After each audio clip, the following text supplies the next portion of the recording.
Muthupandi sir, John Kennedy, Amudha, அப்புறம் இன்னொருத்தங்க, மொத்தம் 3 பேர் கொண்ட மனுதாரர்கள் இந்த வழக்கு. இவங்க என்ன பண்றாங்க அப்படின்னா,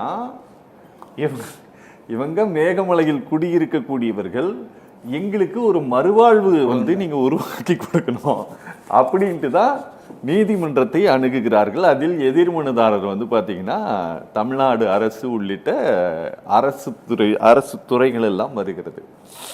அதில் தான் இன்னைக்கு இந்த மறுவாழ்வை உருவாக்குவது சம்பந்தமாக நீதிமன்றம் பேசி இருப்பதை விட கூடுதலாக எதை பேசி இருக்கிறது என்றால், இந்த ஃபாரஸ்ட் பகுதிக்குள் ஆக்கிரமிப்பாளர்கள் யாரும் இருக்கக்கூடாது, அது வன உயிரினங்கள் இருக்கக்கூடிய பகுதி அப்படின்னு சொல்லிட்டு இந்த ஆர்டரை நாங்கள் எப்படி பார்க்குறோம் அப்படின்னா, இதற்கு முன்பாக மதுரை உயர்நீதிமன்ற கிளை ஒரு உத்தரவை ஒன்று போட்டது. இந்த மாடெல்லாம் போய் அங்கே மாட்டில் ஃபாரஸ்டில் மேயறதுனால அந்த மேயும் போது அது என்ன பண்ணிடுதுன்னா சாணி போட்டுருது.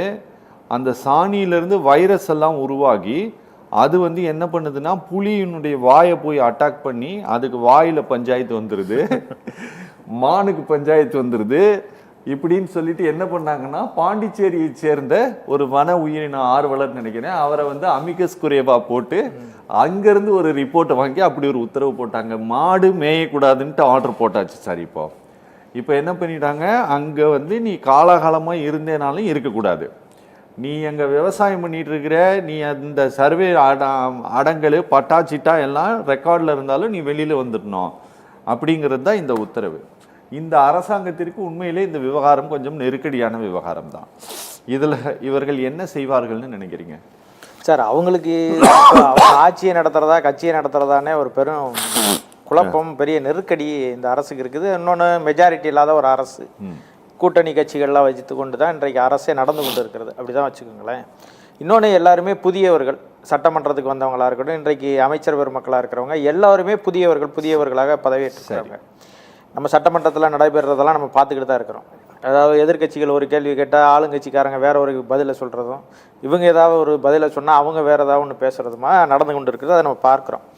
இப்போ இது ரொம்ப மிக முக்கியமான சென்சிட்டிவான விஷயமா நான் பார்க்குறேன். என்னென்னா, ஏற்கனவே நம்ம அதை பற்றி பேசியிருக்கிறோம். எதுனா, நம்ம திருப்பரங்குன்றம் மலை பிரச்சனையிலேருந்தே நம்ம பார்த்துருக்குறோம். தமிழ்நாடு அரசை பொறுத்தளவுக்கு இந்த கடந்த 60 ஆண்டுகளாக நம்ம திராவிட கட்சிகளினுடைய ஊழல் அது இதுன்னெலாம் பேசினாலும் கூட இந்த நிர்வாக சிக்கல், குறிப்பாக மக்களின் பிரச்சனை குறித்து சிந்திப்பதில்லைன்றதை நம்ம தொடர்ச்சியாக பார்த்து கொண்டே இருக்கிறோம். இப்போ அண்ணன் பாலசிங்கம் அவர்கள், பென்னிக்குயிக் அவர்கள் சொன்னது போல், இப்போ கிட்டத்தட்ட 2005 இந்த பிரச்சனை தொடங்கிருச்சு. கிட்டத்தட்ட 20 ஆண்டுகளாக இந்த பிரச்சனை நடந்துக்கிட்டு இருக்கு, மேகமலை பிரச்சனை. இப்போ இவங்க ஆக்கிரமிப்பாளர்கள்னு இவங்க சொல்கிறத எப்படின்னா, தமிழ்நாடு அரசு தான் வகைப்படுத்தியிருக்கிறாங்க. அவங்க என்னென்ன செய்கிறாங்கன்றதை வகைப்படுத்தியிருக்கிறாங்க. அதை தான் அவன் ரிப்போர்ட்டாகவும் போட்டிருக்கிறான்னு வச்சுக்கோங்களேன். குறிப்பாக அவங்க சொல்கிறது நிரந்தரமாக வீடு கட்டி அங்கே வாழ்கிறவங்க, நிலம் சார்ந்து அங்கே தொழில் செய்கிறவங்க, விவசாயங்களை செய்கிறவங்க, அங்கே வாழ்கிறவங்க கிட்டத்தட்ட 1595 பேர் இருக்கிறாங்கன்னு அவங்க சொல்கிறாங்க. அதே போல் 233 பேர் அவங்க தற்காலிகமாக வீடு கட்டி இருந்துக்கிட்டு, டெம்பரவரி ஷெட்டில் இருந்துக்கிட்டு, அதே போல் வன உரிமை சார்ந்து அந்த பகுதியில் இருக்க விவசாயங்கள் சார்ந்து வாழ்கிறாங்க. வெறும் விவசாயம் மட்டுமே செய்து வாழ்கிறவங்க 2773 பேர் அப்படின்னு இவங்க பட்டியல் போடுறாங்க. யார்? தமிழ்நாடு அரசு தான் வகைப்படுத்துது. அவங்க தான் இங்கே இருக்கிறவங்க இவங்க தான் சொல்லுது. அப்போ இப்படி சொல்கிற தமிழ்நாடு அரசு இங்கேருந்து போய் நின்று ஒரு வழக்கறிஞர் வாதாடி இருப்பார் இல்லையா உச்சநீதிமன்றத்தில், தமிழ்நாடு அரசு சார்பில்.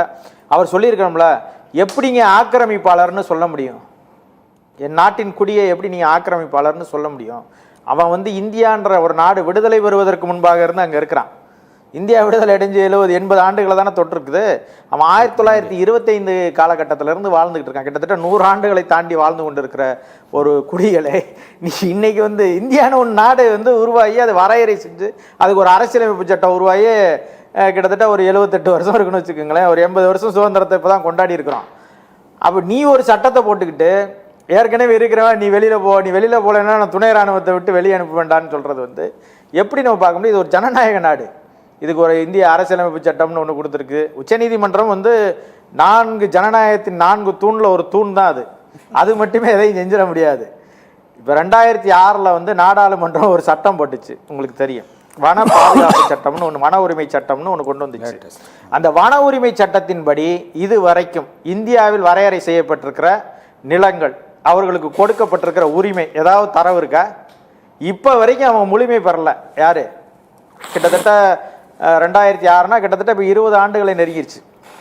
இப்போ 20 ஆண்டுகளாகவே அவன் இந்தியா முழுமைக்கும் இருக்கிற வனத்துறையில் வசிக்கிறவர்கள், வனத்துறையில் வாழ்கிறவங்க, அவங்க வாழ்வு சார்ந்து என்னென்னலாம் இருக்குது. வெறும் இது மட்டும் இல்லை, அதில் புலி வரும், யானை வரும், சிங்கம் வரும், கரடி வரும், எல்லாமே வரும்னு வச்சுக்கோங்களேன். வன உரிமை சட்டத்தில் இவங்க எப்படி வாழணும், அவங்க எப்படி இருக்கணும், யார் யாரை டிஸ்டர்ப் பண்ணக்கூடாது, இவங்களுக்கு என்ன உரிமை இருக்குது, அவங்களுக்கு என்ன உரிமை இருக்குன்றதெல்லாம் அந்த வன உரிமை சட்டத்தில் சொல்லியிருக்கிறாங்க. ஆனால் 20 ஆண்டுகளாக இன்னும் முழுமை பெறலை. இப்போ ஜம்மு காஷ்மீரில் 2026 ஜூலை 30 ஜம்மு காஷ்மீர் அரசு ஒரு முடிவு சொல்லுது. என்ன சொல்லுதுன்னா, வனத்தில் வாழ்கிற இந்த வன உரிமை சட்டம் என்னைக்கு முழுமை பெறுதோ அது வரைக்கும் நாங்கள் அவரை டிஸ்டர்ப் பண்ண மாட்டோம், அவங்கள யாரையும் தொந்தரவு செய்ய மாட்டோம்னு ஜூலை 30 அந்த ஜம்மு காஷ்மீர் நலத்துறை சொல்லி, ஆமா, அவங்க வந்து ஒரு இதை சொல்றாங்க, நாங்கள் வெளியேற்ற மாட்டோம், யாரையும் தொந்தரவு பண்ண மாட்டோம், ஜம்மு காஷ்மீர் சொல்லுது. அப்போ ஜம்மு காஷ்மீர் சொல்வதை முன்னுதாரணமாக எடுத்துக்கொண்டு தமிழ்நாடு அரசும் சொல்லணும்ல. ஓகே, நமக்கு முன்னாடி ஒரு அரசு சொல்றான், ஜம்மு காஷ்மீர் சொல்றான், இந்த மாதிரி வனத்துறையிலிருந்து யாரையும் வெளியேறமா, வனத்துறை சட்டம் இன்னும் முழுமை பெறல, அவங்க என்ன கணக்கீடு முடிக்கல, இன்னும் எதையும் நிரந்தரமா செஞ்சு கொடுக்கல அப்படின்னு அவன் சொல்றான். அதாவது அண்டை நாடு அச்சுறுத்தல் இருக்கக்கூடிய ஒரு மாநிலமே சொல்லும்போது நம்ம சொல்றதுல என்ன இருக்குது, எந்த இஷ்யூமே கிடையாது. ஆமா, இப்ப ரொம்பலாம் இல்ல, இப்ப ஜூலை மாசம் சொல்லி இருக்கிறான், போன மாசம் இன்னும் அவன் சொல்லி இப்ப கிட்டத்தட்ட 20 நாள் தான் ஆகுதுன்னு வச்சுக்கோங்களேன். அதை நம்ம முன்னுதாரணமா தமிழ்நாடு அரசு எடுத்துக்கிறதுல என்ன பிரச்சனை இருக்குது? அதை முன்னுதாரணமா எடுத்துக்கிட்டு நம்ம போய் சிறப்பா வந்து அதை செஞ்சிட முடியும்.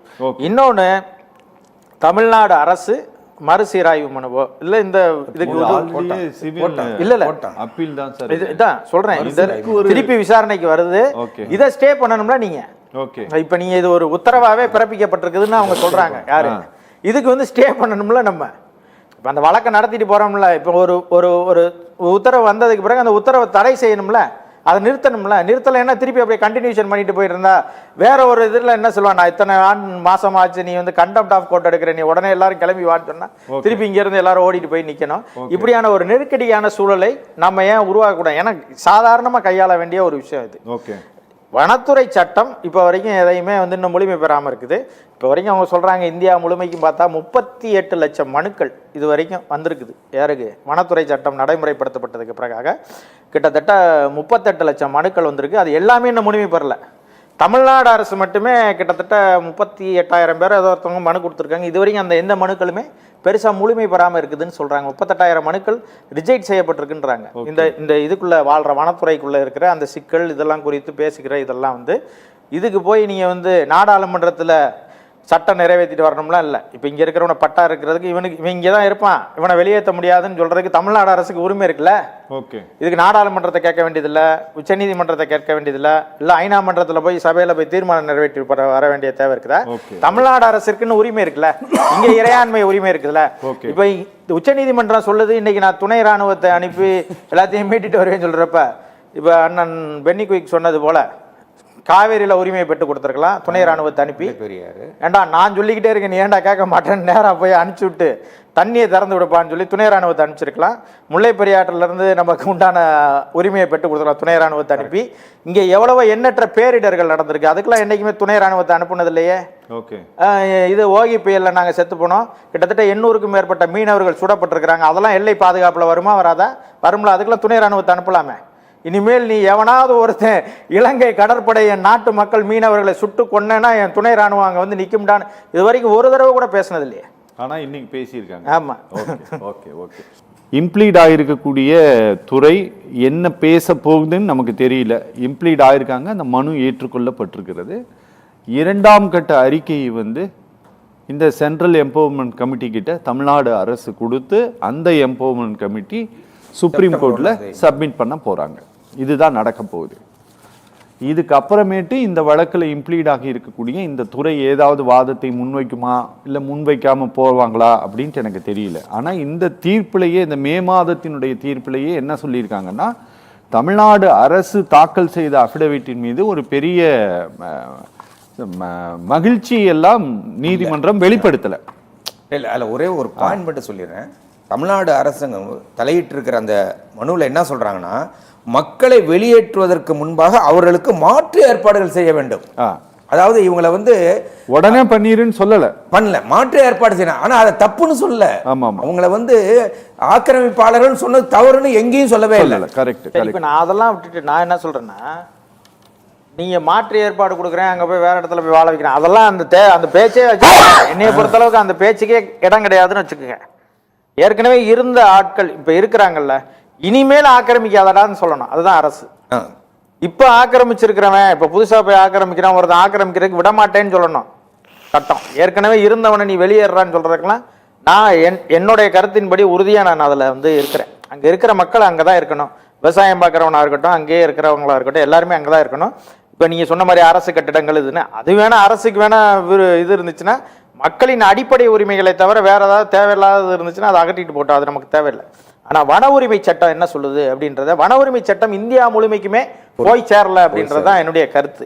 வன உரிமை சட்டம் தெரிஞ்சிச்சுன்னா, வன உரிமை சட்டத்தை சரியா அவங்க நடைமுறைப்படுத்தினால உச்சநீதிமன்றமே இப்ப இது தவறான நடவடிக்கை எடுத்திருக்குன்னு நம்ம தெரிஞ்சிடும். புரியுதா உங்களுக்கு? அதையே வாதமாக தமிழ்நாடு அரசு வைக்கலாம். இப்ப ஒரு உதாரணத்துக்கு சொன்னா, 43,64,312 மனுக்கள் வந்து இது வரைக்கும் இந்தியா முழுமைக்கும் கொடுக்கப்பட்டிருக்கு. ஓகே. அதுல வந்து அவங்க தீர்வுன்னு கொடுத்தது பாத்தீங்கன்னா 1,08,700 மனுக்களுக்கு தான் தீர்வு கொடுத்திருக்காங்க. அதே போல வந்து நான் சொல்றது சமூக உரிமை சார்ந்த இதுக்கு, சமூக உரிமை சார்ந்த மனுக்கள். அதே போல வந்து தனிப்பட்ட உரிமை இருக்கு இல்லையா, தனிப்பட்ட உரிமைக்கு கொடுக்கப்பட்ட மனுக்கள் மட்டும் 21,99,012 மனுக்கள் கொடுக்கப்பட்டிருக்கு இந்தியா முழுமைக்கும். அதுல அவங்க நிறைவேற்றி கொடுத்திருக்கிறது 1,80,000 மனுக்களை வந்து நிறைவேற்றி கொடுத்திருக்காங்க. இப்ப நான் கேட்டா, இப்ப கிட்டத்தட்ட லட்சக்கணக்கான மனுக்கள் இதுவரைக்கும் நிறைவேற்றப்படாமே இருக்குதுன்னு வச்சுக்கோங்க. ஓகே, சரியா? இப்ப வன உரிமை சட்டத்துல பிரிவு 2 என்ன சொல்லுது அப்படின்னு பாத்தீங்கன்னா, ஒரு ஹெக்டேரை வந்து அந்த மக்களினுடைய அடிப்படை தேவைகளுக்கு பயன்படுத்தணும்னு சொல்லுது. ஒரு ஹெக்டேர் நிலத்தைய அடிப்படை தேவைகளுக்கு பயன்படுத்தணும்னு சொல்லுது வன உரிமை சட்டம் பிரிவு 2. அப்ப பிரிவு 2 படி அடிப்படை உரிமைகள்லாம் என்னவா இருக்கும்? தண்ணி, பயிர் பண்றது, ஆடு மேய்க்கிறது, அடிப்படை உரிமைகள். சரிங்களா? அது வந்து தண்ணி, நீங்க சொல்றது போல மின்சாரம், சாலை வசதி, தேவையான அங்க இருக்கிற மருத்துவ வசதி, இந்த மாதிரியான விடயங்களுக்கு பயன்படுத்தணும்னு சொல்றேன். இப்ப நான் தமிழ்நாட்டில் நடந்த பல சம்பவங்களை நம்ம பார்க்க முடியும். வனப்பகுதியில் வசிக்கிறவங்க செய்திகளானதையே சொல்றேன் நான். நம்ம உடுமலைப்பேட்டை பகுதியில் வந்து மலையில இருந்து ஒரு ஆளை கீழே கொண்டுட்டு வர்றதுக்கு நேரம் ஆயிடுச்சு, டோலி கட்டி கொண்டு வர்றதுக்கு நேரம் ஆயிடுச்சுன்னு இறந்தே போயிட்டாரு. ஜவ்வாது மலையில இருந்து ஒருத்தர் வந்து உடல்நிலை சரியில்லைன்னு சாலை மார்க்கமா வந்ததே இறந்து போயிட்டாரு. அப்ப நீங்க என்னன்னா, அடிப்படை தேவைகளுக்கான வசதியை இதுவரைக்கும் இந்த அரசுகள் கண்டுகொள்ளவில்லை. இந்தியா முழுமைக்கு இல்லை, தமிழ்நாடு அரசே கண்டுகொள்ளல. ஏன்னா எல்லாத்துக்கும் முன்மாதிரியா இருக்கிறது தமிழ்நாடு, எல்லாத்தையும் முன்னாடி செய்யறது வந்து தமிழ்நாடுன்னு நம்ம சொல்றோம். ஆனா அதுகளையே நம்ம வந்து கண்டுக்காம இருக்கிறோம். இப்ப நீங்க வந்து வன உரிமை சட்டத்துல வந்து என்ன சொல்றாங்க அப்படின்னா, கிராம சபை கூட்டங்கள் அதுவே தீர்மானத்தை நிறைவேற்றி தங்களுடைய பாதுகாப்பை உறுதி செய்து கொள்ள முடியும் சொல்லுது. இதுக்கு உச்ச நீதிமன்றமோ தமிழ்நாடு அரசோ எல்லாம் தேவையில்லை. ஒரு கிராம சபை தீர்மானமே, அது தீர்மானம் நிறைவேற்றி இதாயிருச்சுன்னா அவன் அந்த இடத்துல இருந்து வெளியேற முடியாதுன்னு சொன்னா அதை ஏற்றுக்கொள்ளணும்னு சொல்லுது. கிராம சபை கூட்டமே நடத்தி சொல்லலாம்னா அப்ப எப்படி இருக்குன்னு பாருங்க.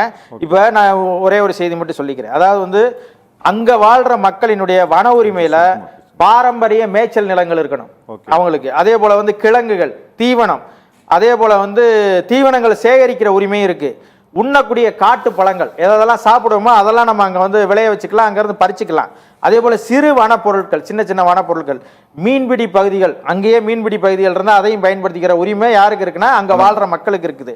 அதே போல் நீர்ப்பாசன அமைப்புகள், மனிதர்களுக்கான கால்நடைக்கான நீர்நிலைகள், மனிதன் குடிக்கிறதுக்கான நீர்நிலையும் அங்கே உருவாக்கப்பட்டிருந்துச்சுன்னா அதையும் பாதுகாத்துக்கணும்.